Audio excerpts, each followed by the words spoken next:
Арабын студент спортын төлөөр 2025-аас 2026 оны хичээлийн жилд олон улсад амжилт гаргасан Хөөсгөл аймгийн таеквондогийн өсвөрийн шигшээ хүчит чанар клубын спортын тамирчид маань алхан орж ирснийг дуулгахад таатай байна. Хүчит чанар клубын энэ жилийн амжилтуудаас дурдвал улсын авраг шалгаруулах тэмцээний 3 алт, 6 мөнгө, 12 хүрэл медаль, олон улсын нээлттэй тэмцээнд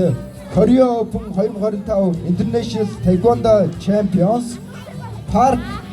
Chungki Cup International Taekwondo бүгдээрээ Хятад улсын Хванчжоу хотноо зохион байгуулагдах Grand Slam World Youth Club League Elite Division алт 22, мөнгө 14, хүрэл 14 медалийг хүртсэн гайхалтай амжилттай баг амтолон байна.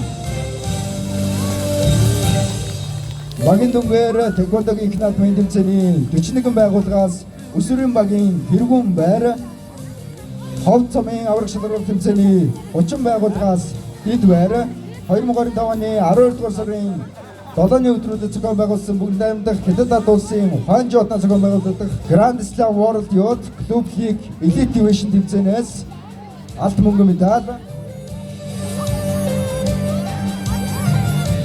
2026 онд хангаан бүсийн тэмцээнд элит ангилалд бодхоор байр,